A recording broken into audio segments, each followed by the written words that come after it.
Hi, Leo, mid-month of January 2025. Ito na po ang inyong reading. Kuha lang tayo ng ilang mensaheng gabay para sa inyo.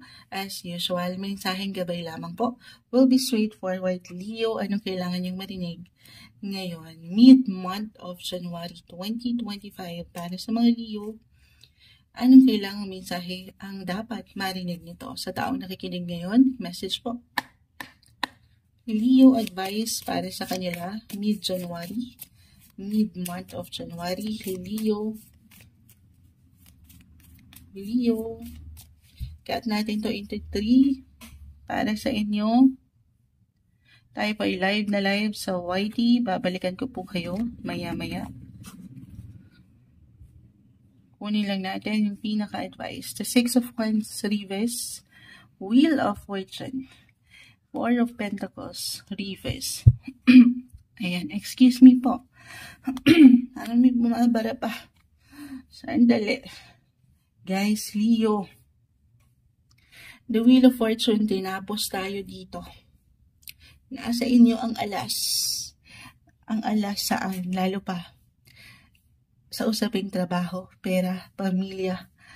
Wheel of Fortune. Merong good luck, good fortune. Pero this is something, guys, along with your other cards, Six of Wands reverse, Four of Pentacles, mid-January, mid-month of January 2025. Leo, maaring this is something low-key, private. I mean, claim na natin, na meron talagang something positive, good news pagdating especially sa inyong ginagawa, karera, pera, yung financial security na hinahangad ng lahat, ay dito po yun.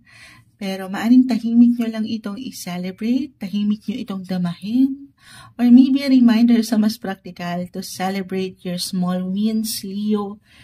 Gaano man ito kalaki, kaliit, kabongga, sa reality, ang bawat isa pa rin po ay magkakaiba. Pero minsan, kailangan mo lang din i-recognize daw itong patuloy na iyong nalalagpasan, kinakaya na laban sa buhay.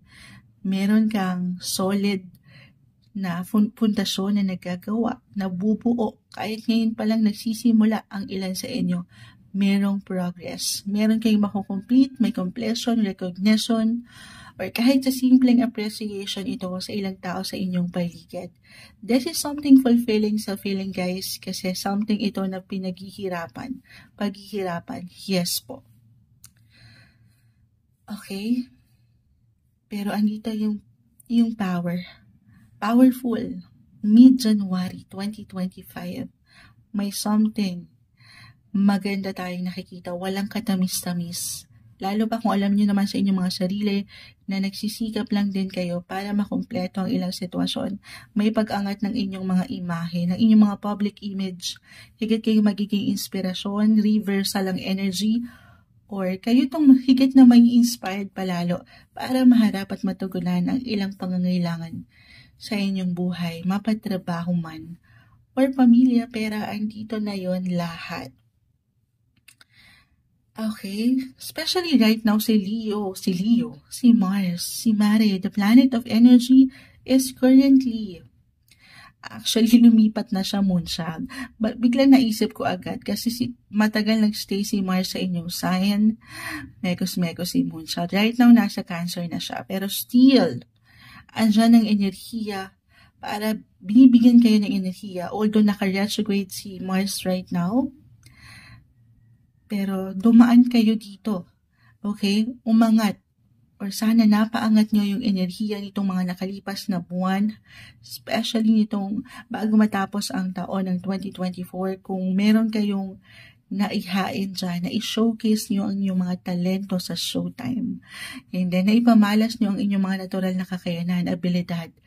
Ito na. Maaring para sa ilan, tayo po ay general reading, sumalubong na ang good luck, good news na ito pagdating sa inyong buhay, karera, lalo pa.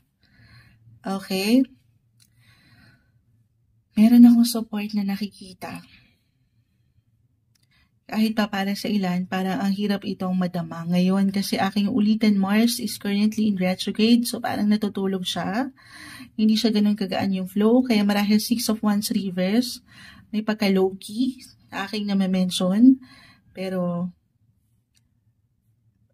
bibigyan ka pa rin ng sapat na kakayanan, enerhiya ni Mare, ni Planet Mars para maipanalo mo ang laban na ito sa iyong buhay, trabaho, or sitwasyon na kinakaharap.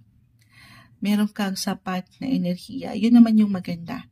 Okay? Or maybe a reminder to stay positive, stay motivated and inspired sa iyong ginagawa. I see support. Hindi kayo dito nag-iisa. Kaya naman, maganda yung flow ng ilang sitwasyon. Maybe, kailangan lang paangatin minsan ng ating boses. Kailangan nyo lang din mag-approach kung ano yung kailangan. Kahit sa simpleng pagpapayo, meron po.